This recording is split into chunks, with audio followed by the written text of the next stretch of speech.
This video is a short demonstration on Punk Terra's combat system. We tried to make it really fast and intuitive, using action points, or AP for short, as your main resource. Every character has 3 action points, which they regain at the start of their turn. These can be used for any basic action, such as moving, jumping, pushing, attacking, and defending yourself. There can be a couple of maneuvers which cost extra AP, but we're not getting too deep into them. We have a little scenario set up. For the sake of time, we are in the midst of combat and already have our priority rolled, which is the order in which the participants will take their turns.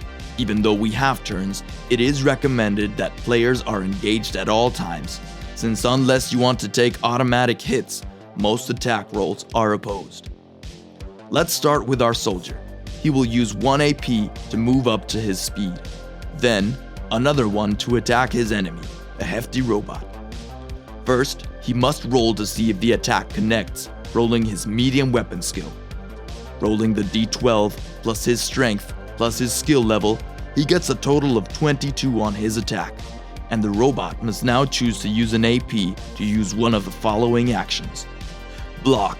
Using the shield skill, this enables you to defend from all attacks coming from a chosen direction.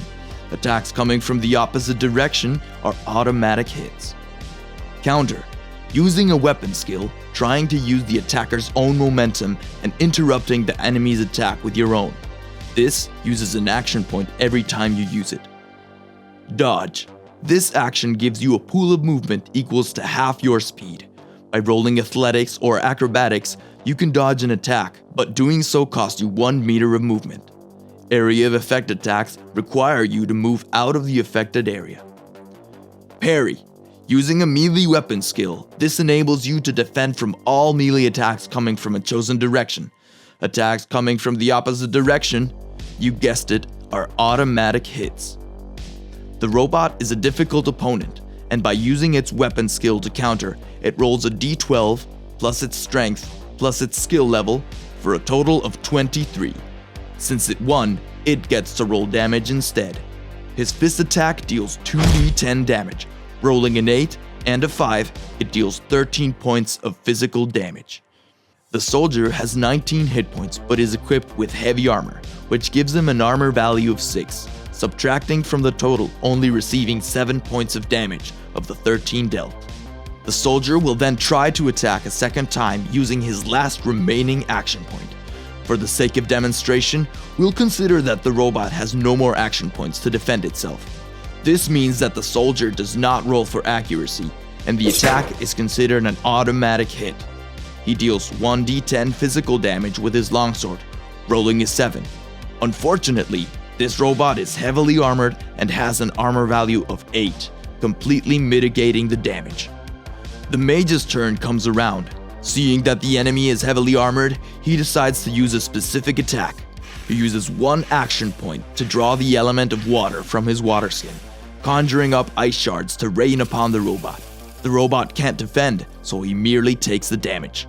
The mage rolls 1d4 cold damage. Doesn't seem like much, but upon getting a 4 on the die, it's exactly what he wanted. When you roll the maximum on a damage die, you cause something called an armor break, which lowers your target's armor value by 1. Even though it took no damage directly, its armor value did. These armor breaks happen after the damage is dealt. The mage repeats the process, draining his water skin dry and doing this attack 2 more times. The second one deals 2 damage, and the third another 4. The robot's armor value is now down to 6. Now it's the robot's turn, and given that everyone used their action points, it's going to use a special ability. With 1 action point, it's going to move right in between the mage and the soldier. With 2 action points, it's going to use an ability and explode in a burst of steam, causing 2d12 damage to everyone around him in a 3-meter radius. Since the soldier has a special ability that lets him use the block action for free in a round, he will turn to the explosion with his shield. He might not be able to outrun the explosion, but at least he will use his shield to soften the blow. The explosion deals a total of 15 damage. The soldier, because of his shield, lowers it by 8, taking only 7 points of damage. The mage, on the other hand, only has 12 hit points and an armor value of 3, dropping him to 0. But don't worry, he won't fall yet. The robot has used up all of his action points using the special ability, so now he's vulnerable. The round starts over and the soldier's action points are replenished. He faces the robot and unleashes a strong attack using 2 action points. This allows him to add his strength modifier to the damage of an attack. He rolls a 10 on his damage die and adds his strength for a total of 18 points of damage. They are reduced to 12 because of the robot's armor value, and additionally, he lowers the armor value by another point. The soldier then decides to hold his remaining action point, just in case. Next is the mage. He's pretty beat up, but he now has a choice: drop unconscious and be safe, or keep on fighting but roll a death save at the start of every turn, or when he takes damage. Let's just say you do not want to fail a death save. The mage wants to keep fighting, so he risks it and rolls courage against a difficulty rating of 12 to keep on fighting. He rolls and gets a total of 14. Now that was a close one. But now that that's dealt with, he takes his turn normally, turns to the robot, and uses an action point to draw the element of air from around him. Then, another 2 action points to draw the element of fire twice from his glowing necklace, and breathes a torrent of fire onto the robot, dealing 4d12 fire damage, for a total of 29 points, reduced to 24 because of the robot's armor value.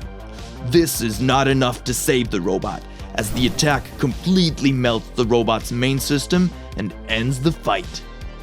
We hope that this explained the combat system well. There's a bit more rules and maneuvers, but it really is the gist of it. If you have any questions, be sure to ask them. And if you're interested, join our Discord. Thanks for watching. See you later.